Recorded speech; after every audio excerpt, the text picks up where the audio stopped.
Doctor साहब आप हमेशा एक बात कहती हैं और ना चाहते हुए भी आपके मुंह से शायद निकल ही जाता है कि ट्रम्प जो है पहले बहुत दिखाता है और उसके बाद जनाब बुखार पे सेटल डाउन कर देता है चीज़ें। तो मैं पूछना ये चाह रहा हूँ कि JCPOA प्लस एग्रीमेंट अमेरिका और ईरान के दरमियान हो सकता है, कोई पॉसिबिलिटी है, या कुछ और ही होगा, कोई लिमिटेड स्ट्राइक्स हो सकती हैं अमेरिका की तरफ से ईरान पे?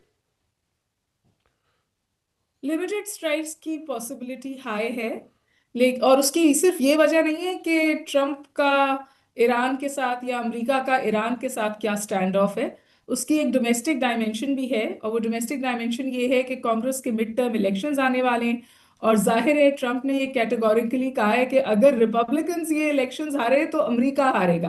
हम्म। तो in some ways he is linking it to US construct, या यूएस की जो इस वक्त यूनिपोलैरिटी है, या जो यूएस को इस वक्त ग्लोबल चैलेंजेस हैं उससे लिंक कर रहा है, और अपनी तमाम चीज़ों को इस हवाले से जस्टिफाई कर रहा है। तो जाहिर है कि अगर ईरान लिमिटेड अटैक भी हो जाता है अमेरिका की तरफ से, तो कोई सेमाई वॉर प्रेसिडेंट तो वो बन ही जाते हैं ना। तो हम्म। जाहिर है आपको पता है कि बुश जूनियर जो थे वो कितने कमजोर अमेरिकन प्रेसिडेंट थे, लेकिन जब 9/11 हुई तो उसके बाद ही became one of the most popular, one of the most powerful presidents of the United States. Hmm. तो एक तो ये इसकी इंटरनल डायमेंशन है, लेकिन जो इसकी एक्सटर्नल डायमेंशन है वहां पे भी मुझे बहुत सारा इबाहम नजर आता है। देखिए शुरू कहाँ से हुई थी, बात बात यहाँ से शुरू हुई थी जी कि वहाँ प्रोटेस्टर्स को ईरान जो है उनको फांसियां दे रहा है, और प्रेसिडेंट ट्रम्प ने ये ऐलान किया था जी कि मैं इन प्रोटेस्टर्स की मदद में आ रहा हूँ। उनसे कहा था डरे मत, मैं आ रहा हूँ।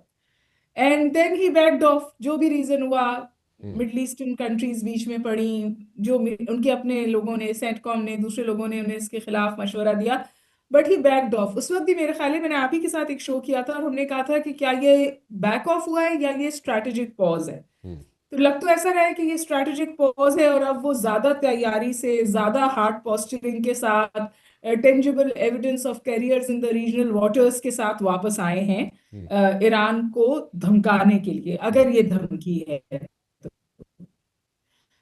अच्छा, उसके साथ साथ Iran has not backed of. Iran की सिचुएशन इस वक्त कमजोर है। मेरे ख्याल है ईरान 20 सालों में है, ये प्रेजेंट गवर्नमेंट अंदर से भी चैलेंज हैं, बाहर से भी चैलेंजेस हैं, और जितना उनका प्रॉक्सी नेटवर्क था वो समझिए तबाह कर दिया अमेरिका और इसराइल ने मिलकर। तो ईरान बहुत कमजोर पोजीशन में है इस वक्त। But having said this, I think Iran will go down fighting. Hmm. वहां इस बात पे पूरा कंसेंसस है। ये जो इब्राहिम लिंकन करियर है, इसकी तस्वीरें लगाई हुई हैं उन्होंने तेहरान में, इट गोइंग डाउन, और फारसी में उसके नीचे स्लोगन्स हैं। और दूसरी बात ये कि उन्होंने जो स्ट्रेट ऑफ हॉर्मुज है, जो समझिए ईरान का उस पर कंट्रोल है, और जो ग्लोबल एनर्जी ट्रेड है वो वहां से गुजरता है, वहां उन्होंने अपनी बहरी मशकें शुरू कर दी हैं, जिसपे सेंटकॉम ने उनसे कहा है कि आप कोई ऐसी चीज ना कीजिएगा कि ये एस्केलेट हो जाए। तो इन सम वेज दोनों तरफ से हार्ड पोस्चरिंग है। लेकिन अगर आप मुझे 1 मिनट और दें, हैविंग सेड दिस, बहुत कोशिश है कि निगोशिएशंस शुरू हो जाएं, और उसके लिए बहुत बैकडोर डिप्लोमेसी जो है तेजी के साथ जारी है, बिलखुसूस टर्की के साथ। तो ये है कि टर्की में ईरान के कोई हाई रैंकिंग ऑफिशियल्स शायद जाएं भी, और 20 सालों में पहली दफा शायद कोई direct conversation between US and Iran हो जाए। सो राइट नाउ कंफ्यूजन है, और बहुत सारी चीजें टेबल पर है। कॉन्फ्रंटेशन भी टेबल पर है, लिमिटेड अटैक भी टेबल पर है, और निगोशिएशंस टू बैक ऑफ भी टेबल पर है। ऑब्जेक्टिव्स क्या हैं? ऑब्जेक्टिव्स ये हैं अमेरिका के कि जनाब ईरान में रिजीम चेंज होनी चाहिए, या ऑब्जेक्टिव्स ये हैं कि जनाब को न्यूक्लियर इनरिचमेंट जो है उसको कंप्लीटली ख़त्म कर दिया जाए? व्हाट आर द ऑब्जेक्टिव्स जी? देखिए, जो बातचीत करने के लिए या न्यूक्लियर निगोशिएशंस में इंगेज करने के लिए ईरान के सामने जो 4 शराइत रखी गई हैं, उसमें तो वाज़ेह तौर पे ये बात सामने आती है कि उन्हें जो न्यूक्लियर इनरिचमेंट है, यूरेनियम की इनरिचमेंट है, वो उसको रोकना चाहते हैं। जो एक्सपर्ट्स का ख्याल है वो ये है कि ईरान के पास 60% न्यूक्लियर यूरेनियम इनरिचमेंट है, और 90% पर आप बॉम्ब बना सकते हैं, आप न्यूक्लियर बॉम्ब की तरफ जा सकते हैं। ईरान से भी जाहिर है कि इंफॉर्मेशन को फिल्टर किया जाता है, और 60 और 90 में बहुत दूरी नहीं है। हालांकि अभी तक ईरान ये कहता है कि इस्लाम के खिलाफ है कि हम वेपन ऑफ मास डिस्ट्रक्शन की तरफ जाएं। दूसरी जो चीज अमेरिका को और इसराइल को बिलखुसूस ज्यादा खलती है, वो उनके लॉन्ग रेंज बैलिस्टिक मिसाइल्स हैं। बहुत उम्दा नहीं है। ईरान का डिफेंस इंफ्रास्ट्रक्चर कमजोर है, वीकेंड है। बट वो जो कहते हैं ना कि it can hurt where it hurts, hmm. So it can actually target Israel. और हमने देखा लास्ट ईयर कि कमजोर ही सही, लेकिन उसने उनके वो जो डूम है उसको पेनिट्रेट किया था। And as I speak to you today, दोनों दोनों दफा जब एस्केलेशन हुई है ईरान और अमेरिका के बीच में, तो इसराइल में लोगों ने अपने घर में खाना और पानी जमा करके रखा है। ये एंजाइटी है, इसी तरह ये एंजाइटी सऊदी अरब में है, इसी तरह ये एंजाइटी यूएई में है। जहां जहां अमेरिकन अड्डे या बेसिस हैं, डायरेक्टली तो अमेरिका को नहीं अटैक करेगा ना जी ईरान, और उसने ये बात कही भी है, वो फिर इनके बेसिस को टारगेट करेगा। So it is heightening everybody's anxiety. लिहाजा ये कोशिश कि किसी तो और डायलॉग पे बात आ जाए इज एक्सट्रीमली हाई। अच्छा, जो मुझे समझ आ रही है वो ये है कि जनाब, long range ballistic missile system जो है, ये पहली मर्तबा भी जो एग्रीमेंट से बैकआउट किया था अमेरिका ने, जो अमेरिका और ईरान का एग्रीमेंट हुआ था और पहले टेन्योर में ट्रंप बैकआउट कर गए थे उस पर, उसमें भी एक रीज़न जो उन्होंने दिया था ट्रंप ने, वो यही था कि long range ballistic missile system जो है ईरान का, that is very much there और वो इंटैक्ट है। और वो उसको एक बेस बना के पहला एग्रीमेंट जो था अमेरिका और ईरान का, उससे वो बैकआउट कर गए थे। अभी भी ये एग्जिस्ट करता है। अगर ये एग्जिस्ट करता है तो क्या ईरान जनाब इस मिसाइल सिस्टम से बैकआउट कर जाएगा?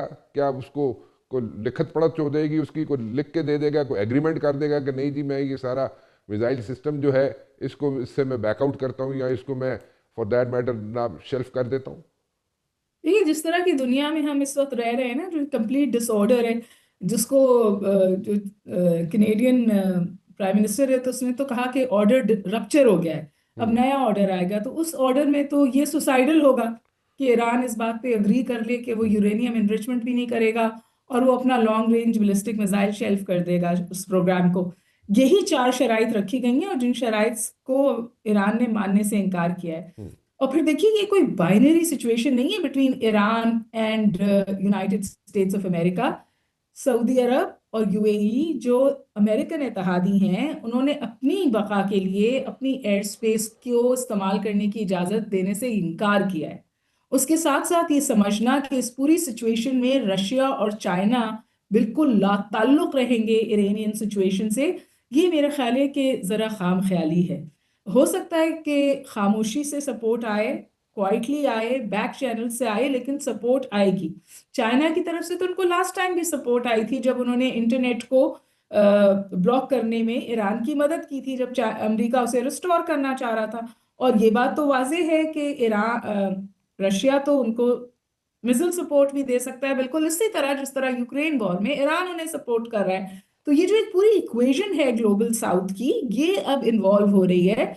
और मैं हमेशा एक बात कहती हूँ कि ये अहम नहीं है कि जंग होगी या नहीं होगी, स्ट्राइक होगी या नहीं होगी। अगर ये स्ट्राइक हुई तो फिर किस तौर की एस्केलेशन होगी। एक तो ग्लोबल एनर्जी ट्रेड तो इम्पैक्ट होगा ही होगा, जिसकी वजह से ग्लोबल इकोनॉमीज को बड़ा मसला पड़ेगा। लेकिन उसके साथ साथ जो सफ बंदियां हुई हुई हैं, वहां सख्ती आ जाएगी। तो बहुत लोग कहते हैं कि जिस थर्ड वर्ल्ड वॉर की हम 3 साल से बात कर रहे हैं, वो अब रियलिटी के तौर पे steering us in the face. मेरे ख्याल है इसीलिए आप देखिए कि यूरोप भी और मिडल ईस्ट में भी जो रिस्पॉन्सिबल मुल्क हैं, टर्की भी, वो चाहते हैं कि किसी तरह निगोसिएशन से होके सिचुएशन जो है वो ईज आउट हो जाए। क्योंकि जो इर्द गिर्द चीजें हो रही हैं ना, वो भी, for example, you see a tilt of Europe towards China. आप देख रहे हैं कि ब्रिटिश प्राइम मिनिस्टर भी चाइना गए हैं। तो China by default is gaining clout because of, in some ways, irresponsible behavior being hmm. displayed by the United States. So this complicates the situation and benefits Iran. ये जो changes हम देख रहे हैं कि 9 साल के बाद, 8 साल के बाद ब्रिट्स जो हैं वो चाइना का रुख कर रहे हैं, प्राइम मिनिस्टर वहाँ जा रहे हैं, कनेडियन प्राइम मिनिस्टर चाइना जा रहे हैं, एंड यहाँ पे यूरोपियंस, कई यूरोपियन कंट्रीज ऐसी हैं जिनका स्केड्यूल हुआ हुआ है, वो भी चाइना जाने के लिए तैयार बैठे हुए हैं। सो ये सारा बैलेंस ऑफ पावर चेंज हो जाएगा, और चेंज हो जाएगा तो कितना स्विफ्टली चेंज हो जाएगा। Swiftly तो मैं नहीं कह सकती, there's this famous saying कि for decades things don't change and then they change in days, हम्म। क्योंकि डेकेड से बिल्डअप हो रहा होता है उसका। So I think that buildup was happening. America adamant है कि वो अपना यूनिपोलर स्टेटस रिटेन करे, लेकिन उस यूनिपोलर स्टेटस को रिटेन करने में वो अपने इत्तेहादियों को अपने आप से मुतनफर कर रहा है, क्योंकि इनडायरेक्ट कॉन्फ्रंटेशन से पहले वो इकोनॉमिक वॉरफेयर पे गया है, उसने टेरिफ्स को वेपनाइज किया है, और उस वेपनाइजेशन ऑफ टेरिफ्स के जद में हम्म। तमाम पूरी दुनिया में आई है, लेकिन बिलखसूस इंडिया आया है हम्म। और यूरोप आया है। और तो अब आपने देखा कि एक बड़ा जबरदस्त डिफेंस पैक्ट और ट्रेड पैक्ट हुआ है यूरोप और इंडिया के बीच में, जिसको ट्रम्प बहुत बुरा भला कह रहे हैं, क्योंकि वो तो ये समझते हैं कि इससे रशिया स्ट्रेंथन होता है, बिकॉज रशियन ऑयल खरीद कर इंडिया अपनी इकोनॉमी को स्ट्रेंथन करता है और ट्रेड पैराडाइम का हिस्सा बनता है। तो it's the situation is becoming extremely complex, और जितना भी यूएस कोशिश करे कि वो यूनिपोलर स्टेटस को मेंटेन कर पाए, मल्टीपोलैरिटी सेट इन नहीं हो गई है बल्कि स्टैब्लिश भी हो गई है। और जो मिडिल पावर्स हैं, जिसमें कनाडा शामिल है, जिसमें इंडिया शामिल है, जिसमें परहैप्स यूरोपियन यूनियन शामिल है, वो अपना वेट अब अमेरिका के साथ उस तौर नहीं डाल रहे जिस तौर डालते थे। और क्लियर ऑपोजिशन है अमेरिका को चाइना और रशिया की तरफ से, और चाइनीज रशियन नेक्सस की तरफ से। Coming back to our original topic, both China and Russia have investments in Iran, और ईरान उनकी तरफ देखता है for balance of power to return to the world. तो ये सिचुएशन बहुत कॉम्प्लिकेट हो जाती है अमेरिका के लिए भी। वेनेजुएला नहीं है ईरान, अमेरिका का बैकयार्ड नहीं है ईरान, और ये सोचना कि रेजिस्टेंस नहीं आएगी, या आई डोंट वांट टू से दिस बट मेरा नहीं ख्याल कि Iran, even if it goes down, it will go down without a fight, और वो फाइट पूरी दुनिया के लिए नुकसानदेह होगी, खित्ते के लिए तो होगी।